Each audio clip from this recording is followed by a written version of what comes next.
Um, this video is gonna be about international clubs or international white clubs.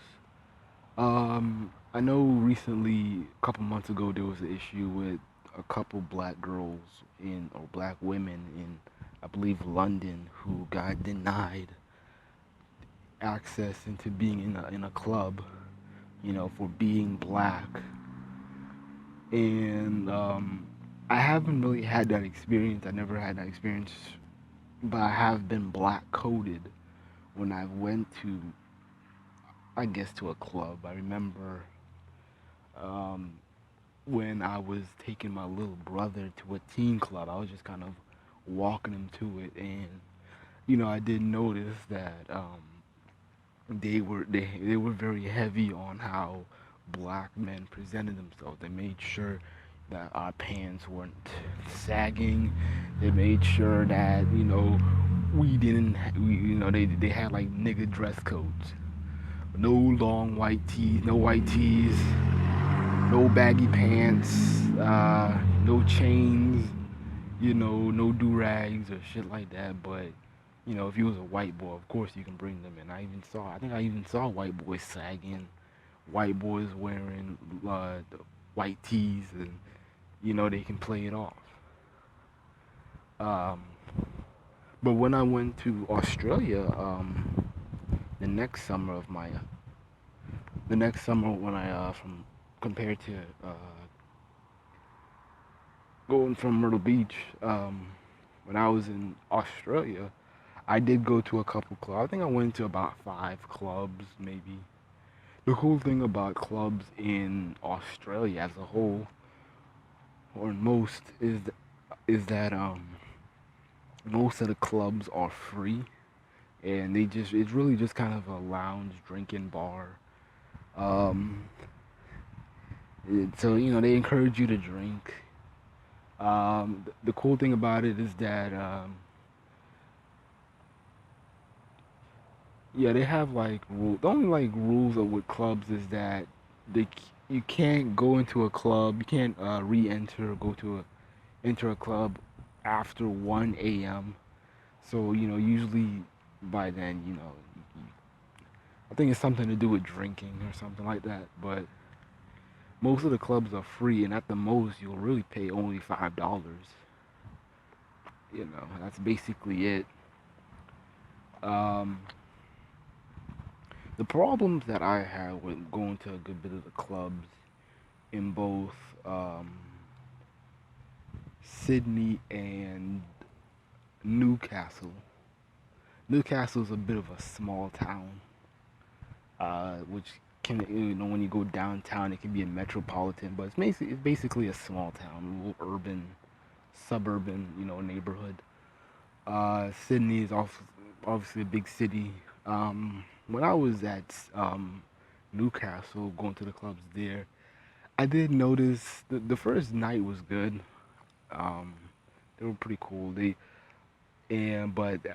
to be honest with you, it kind of got lamer, each day because it's kind of like the funny thing when you have a good day and it's hard to kind of relive it. The problem that I have with a lot of white clubs, and even Sarge pointed this out in one of his videos, is that they don't play uh, music that is trendy. There a lot of white boys, even from down under, are hip to a lot of our black rappers and stars. People like Fetty Wap, Young Thug, and all of them. They're very aware and they're hip to the lyrics and songs. The problem is that a lot of white clubs kind of avoid playing those kind of, playing music that you like, I guess, to avoid fights, or just they don't want the crowd too rowdy and not whatnot. And it can kind of get boring.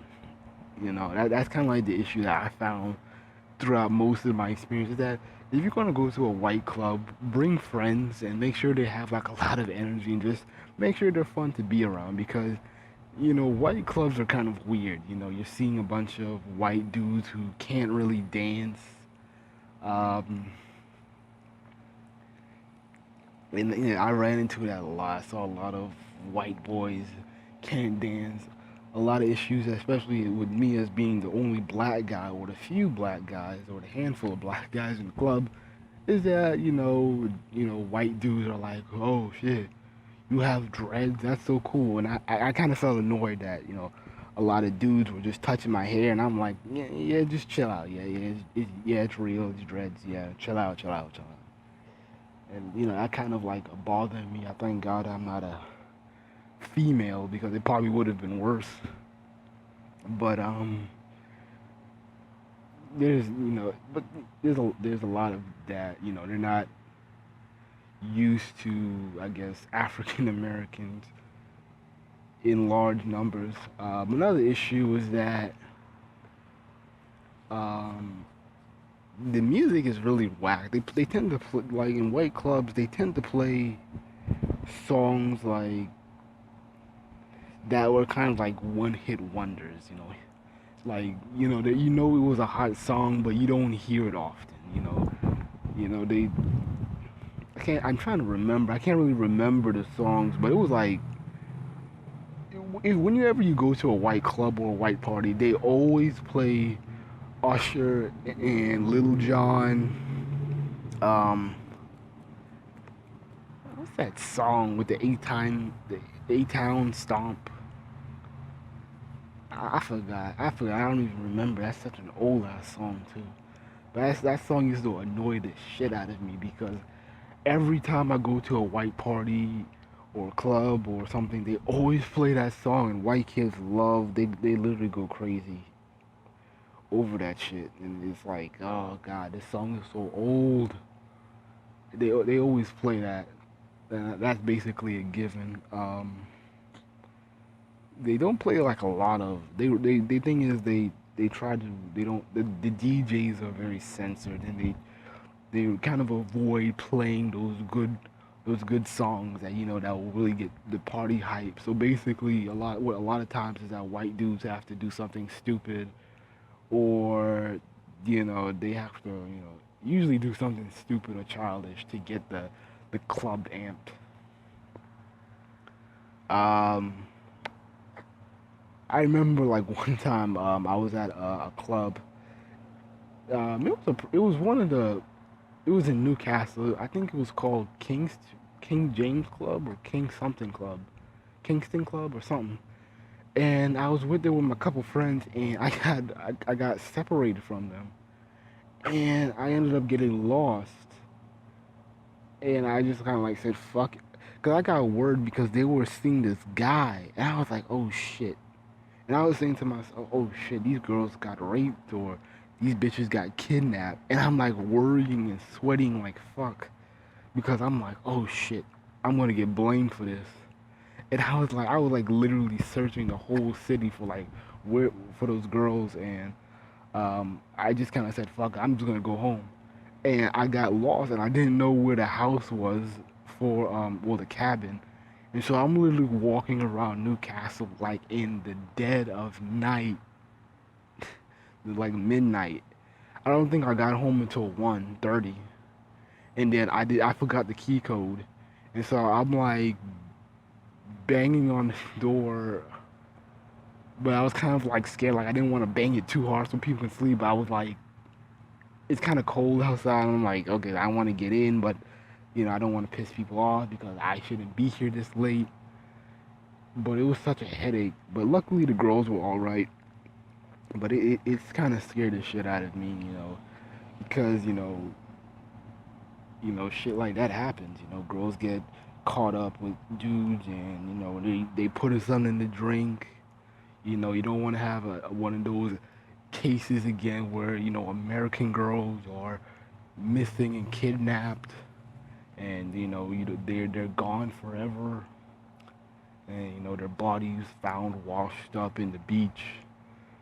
But that kind of worried me because I didn't want to get blamed for that shit because I know that I would have been villainized, you know. So I was kind of lucky that nothing happened. I was grateful. But the club experiences in Sydney and Newcastle and Australia in general, they're all right. It's just that if you're like a black person, they're not gonna play new music. They're gonna play some really old late '80s, '90s, maybe early 2000s rap. Nothing really that'll get you kind of amped. I'll probably say just go to white clubs just with friends just to kind of look and just to catch white people doing dumb shit or just to get some good drinks. I understand that like I know some black folks go to white clubs to feel safe and they don't want to deal with bullshit, but it can get kind of boring, honestly, because that's kind of like the thing. It can get really boring, but that's basically my video, my experiences on being in white clubs. Yeah.